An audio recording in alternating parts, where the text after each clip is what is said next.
man.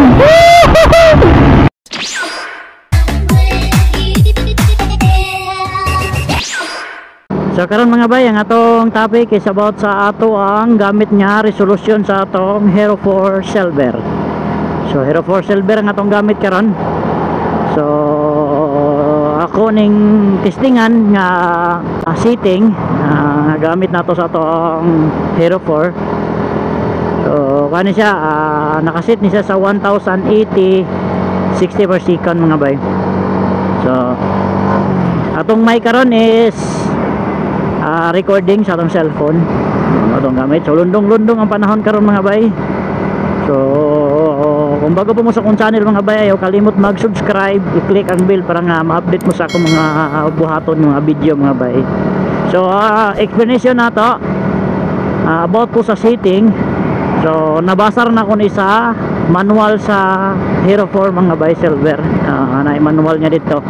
Gibasa na ko nga naka butang dito, pwede nimo gamiton ang Proton, pwede po nimo og dili gamiton. So karon kani akong gamit karon is naka on ang Proton ani mga bay.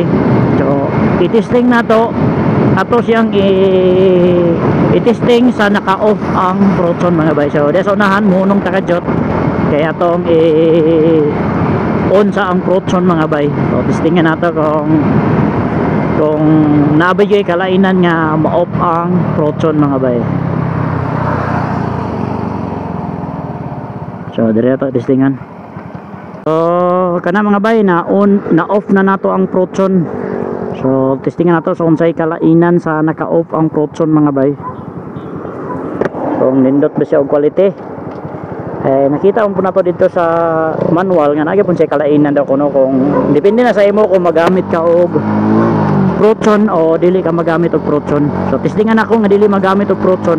Nakabutang sa dito mga bay, pag maka-on ang Proton dako siya og kuha sa memory card.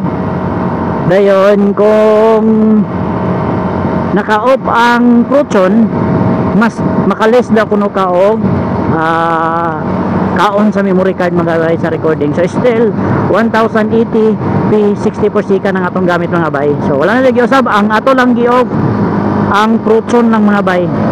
So as usual dito sa atong lugar nga gabuhatan perminti og vlog. So moro siguro na akong matesting mga bay kay sa Hero 4 Silver karon man ako nang gabi pila pa ka videohan ako nagamit ani. So ako sa ning i-testing og explore ang mga setting ani mga bay.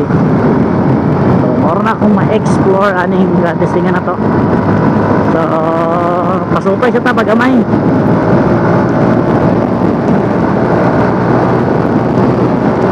Testingan sa itong top speed.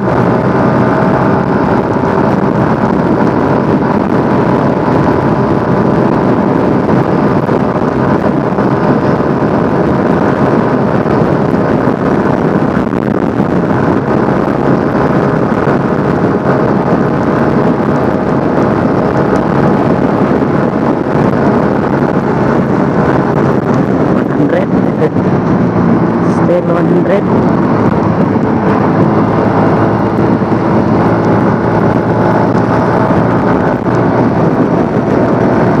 So ayan, as usual nanalo sila sa itong lugar na paminti kadulaan.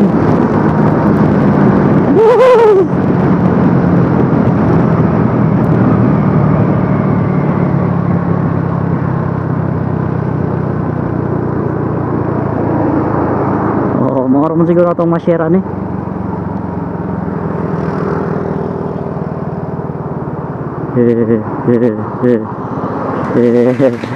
Sabot dyan. Yan. So comment lang mo mga bay kung asa ang pinakadabi sa ito gamiton. Naka-off ang Proton o naka-on ang Proton. So karon ako sa ning testingan po review kung asa ang pinakadabis nilang duha. Katubang naka-off ang Proton o naka-on ang Proton. So yan. So balik pa. So shout out sa Bukidnon Motovloggers Community sa kuang giapilan nga grupo mga bay.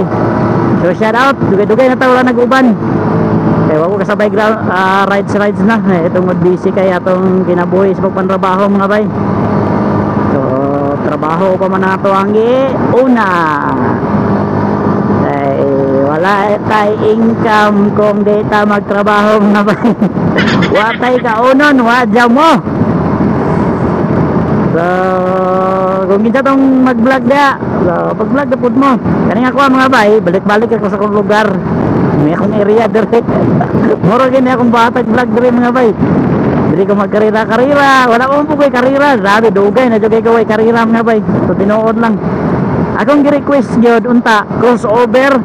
So kinsa tong mga use crossover dira, di pa-testing kasi yung crossover, pa-testing ta og drag race kay dagang kay request ako ana mga bay. Smash kanang ismas pod kinsa namo koy kaila dang ismas mga bay, maulo ng istorya mga bay. Protestingan na nako ng ismas dira kag minor ba kay ligid ni ismas di na sila ko kaya atong mga bay naka pero crossover pod. Then dire kung kinsa tong manginom og buko de mga bay nay tindahan sa kong ugangan dire mga bay oh. Kani atong malabyan karon. Mo niyo. Oh kani mga bay. So hapit lang mo dire pagpilit lang mo sticker magbutang ko dito og karatula mga bay kay para pilitan og mga logo sticker kung kinsa tong mga riders nga makahapit dia. So maro siguro na kung ma-share mga bay sa akong vlog karon gamay ra kay nga vlog unta na mo'y makatunan na ana. Mura ko ma-share so nakagamit og Hero for Silver. So asa inyong ganahan naka-on ang proton o naka-off ang proton. Ayan, bye-bye. See you next vlog. Wapix, Gadjoy. Please subscribe my channel.